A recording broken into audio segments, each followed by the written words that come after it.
The death toll in the Thane building collapse has risen to 42. This includes 11 children who were crushed to death in Mumbai on the outskirts of Mumbai after a building still under construction came crashing down in the evening. 50 people have been rescued, as we said, 45 killed, but some are still believed to be trapped in the debris. The Chief Minister visited the site earlier today and spoke to the rescue teams who are still going through the rubble and the debris, hoping to find more people. The 7-storey building collapsed into a mangled heap of steel and concrete over 20 feet high. Rescuers and local residents have struggled to cut through that heap. The building had reportedly been constructed illegally in just 6 weeks with substandard material. Homes and offices had already been set up within the building, even though it had no occupation certificate, and the 8th floor of the building was still under construction. The two builders, Jameel Qureshi and Salim Sheikh, have gone underground. The police have filed a case against them, a case of culpable homicide. But clearly, the local administration that allowed this building to come up is as culpable as the builders for the tragedy. फरवरी को मैं file किया first with photos with areas name but mister Rajiv with no action were taken then I will start on in 7 March को दिया area का पूरे ward में, ये ward में 64 बी है, पूरे शिलफटा वार्ड में, उसके बारे में फ़ोटो भेज 70 फोटो भेजा और छोटी मोटी कार्रवाई की, लेकिन पूरा लीगल जबरदस्त कौन सा भी कार्रवाई नहीं किया. बाद में 18 मार्च को मैं फाइल किया, इसमें ये बिल्डिंग का भी फोटो था और पूरे एरिया, पूरे वार्ड की बिल्डिंग की भी फोटो दिए. कार्रवाई थातुरमते करते थे. इसके लिए जवाबदार व्यक्ति है प्रशासन, महापालिका के आयुक्त, इधर के नगर सेवक और इधर के builder lobby. It is definitely very poor. Though I am not a scientist, but after seeing the material, I am 100% sure it is of a very poor quality, and the building construction is not being done as per the proper code of conduct. Prima facie is the poor construction quality. The normal norms of the basic construction of the high-rise building is not being followed. हादसा तो बहुत गंभीर है, no doubt about it, लेकिन ऐसे भविष्यकाल में अगर इन हादसों से बचना है तो मेरे ख्याल से प्रशासन को कड़ी से कड़ी कार्रवाई इसके आगे करनी पड़ेगी, क्योंकि मुंब्रा और इस एरिया में इतने सारे अनऑथराइज्ड बिल्डिंग्स हो गए हैं कि अगर हर एक धोखा अगर धोखे से टलना ही है तो इसके ऊपर बहुत गंभीरता से कार्रवाई करनी पड़ेगी. Right, well, my colleagues Saurabh Gupta and Miloni Bhatt now join me from Mumbai for more on this. In fact, Saurabh spoke to the locals who had written a letter in February to the Thane municipality complaining about the illegal building that the agency obviously chose to ignore. Miloni is at the hospital with some patients as well. Saurabh, we'll come to you again for details on that letter, but let's go across first to Miloni, where the tales of horror and tragedy just seem to be coming in non-stop right now, Miloni. Yes, Maya, it's shocking. I mean, just to go into that ward and to look at the scale of tragedy which unfolds before one's eyes. Now of course we've all been booted out of the hospital because we're interfering with patient care. But I had about 15 minutes in which I managed to speak with a couple of relatives, also with some of the people who are there in the hospital. And what I heard are just stories of utter despair. One of the stories is that of Imran Saeed. Now this guy, he worked in the puncture repair shop on the ground floor of this particular building. His family, he says there were 12 people in it. It was an extended family and they all lived on the 4th floor. He says that after work he'd just gone upstairs and he was taking a nap when the building came crashing down. He had a pregnant wife. He says, my pregnant wife died before my own eyes. I had 2 other children. I have no idea where they are. Are they alive? Are they dead? And he just keeps mumbling, I have no idea what's happened to them. He thinks that the rest of his family, the extended family, have all died, and somehow he was extricated out of the rubble. His leg is broken, but more than anything else, the man is just in shock, and it is impossible for him to respond coherently to whatever he's asked. Next to him is an individual called Sharfuddin Mansoori. Now he had a garment scrap shop on the ground floor of this building. His leg is broken. I spoke with him and I said, why did you enter into this building? Don't you think, or didn't you realize that if a building comes up in 2.5 months, that perhaps there's something dodgy, that no buildings 7 floors tall come up so soon? And he says, look, we're poor people, we're trying to keep our lives together. I run a garment scrap shop, and I've just had this shop for 2.5 months. I was trying to build a life, and he says the only thing I'm grateful for is that my life is saved. But how do I go on from here? He says he has no idea, because the means of livelihood is gone. His family though is safe because they didn't live here. The person, one woman whom we spoke with when we came out of the hospital is the wife of the laborer Raju. Now Raju really did not work at this building, the 7th floor or the 8th floor of which was being built, but he had filled in for his wife whom we spoke with just a short while ago. He cannot speak Maya. He's got 6 screws in his legs. I mean, his legs are literally being held together by these rods. His head is split. He's got bandages all across his body. His relatives don't even speak a language in which, which I understand. They speak a dialect of Marathi. His wife spoke to us in Hindi. She's been working as a construction laborer here, and she lives in a place called Kausa, which is a short distance away from where her husband was working. She's got 3 children, she says, 3, 4, 6 years old.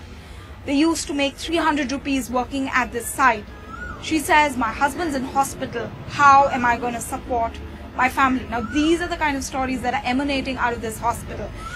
And the hospital has about 18 people who are dead in the morgue and 20 people who are injured, 4 of whom are little children. The kids, the doctors tell me, are stable. They're doing all right. There's a 10-month-old child. But what the doctors are telling us is that she's doing really, really well.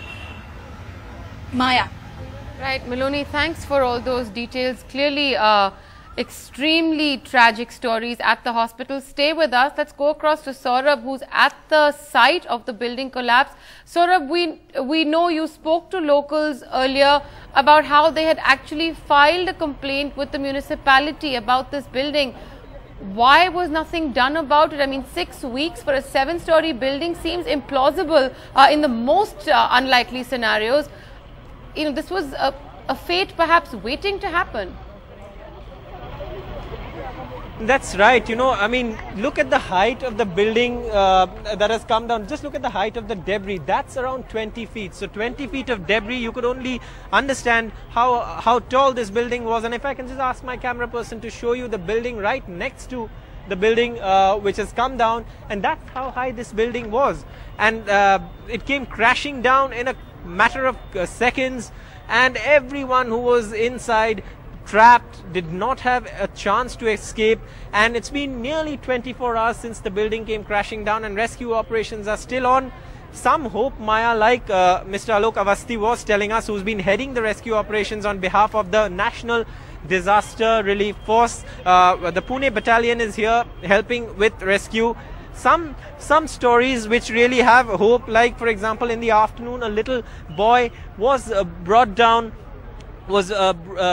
from the debris. But if I can just show you, gas cutters also have been brought in here. The gas cutters being used to actually cut through the concrete, and all of this space, cranes all around here still trying their best to ensure that they can get maximum people out. Of course, there's a lot of police here trying to keep onlookers away, and the National Disaster Relief Force also working here to ensure that they can get people out as soon as possible. But if I can point out to you, this building came up in 6 weeks. That's how long it took to build an 8-story building. 7 stories of construction were completed. The 8th story was still under construction.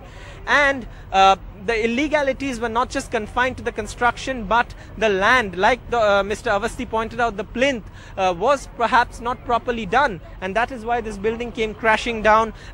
There's a nala right next to where the building stands, and that area floods every year, or used to flood every year, and that is why the land was soft. So probably the land filling before construction was not done properly, let alone construction, which was of pathetic quality, like Mr. Alok Avasthi pointed out to us. But right now the focus of the rescuers is to try and get as many people out as possible. You can see cranes actually lifting debris that has been removed to the side and removing it, putting it outside. Also fire brigade ambulances on standby, hoping that if people are alive, and Mr. Awasthi says that he could find people alive because he says he has experience and the people were at home. So if they have access to food and water, and if there's some air filtering in, then they would be able to rescue people. Also what Mr. Awasthi is telling us is that they are using sensors. They have equipment, sensors that can feel acoustic movement and seismic movement, and acoustic movement would signify that someone is alive and someone is trapped, and they are depending on that to actually find people. Also sniffer dogs have been pressed into service, but given the crowd around this place and also given the noise around this place, those devices cannot be used to their optimum. But they are saying that they are hopeful that they will be able to find more people, and they are also accounting for people who have not been found yet. So their job, they're saying that we have a certain number of people, we know a figure. Until we don't get to that figure, we're not giving up. Also Maya, it's evening, so daylight will fall in a couple of hours or so. So they're trying to do the maximum amount of work before daylight falls here. And as you can see, people here at work trying to get people out. But the most important point is, why did it reach this stage? Why did the municipal authorities not act before actually this building came crashing down?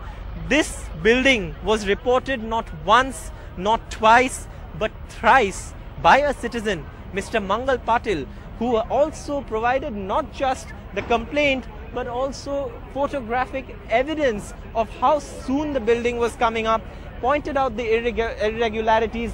All of that was ignored by municipal authorities. The municipal authorities and the politicians are now passing the buck. The blame game has started, the political blame game. But for those who've lost their lives, for those whose dreams have come crashing down in this rubble, they really are the ones trying to figure out what to do. As you can see, cranes here at work again, trying to remove debris, trying to actually remove as much as debris possible so that they can get to people who may be trapped inside. Many are still feared trapped, and all of that taking place here for the last 24 hours. Now remember, this building collapsed at 6:30 last evening, but now it's been nearly 24 hours since the building came down. The fire brigade, the National Disaster Relief Force, the Pune Battalion, and the police all here trying to ensure that the operations to bring out more people go on smoothly. Also the National Disaster Relief Force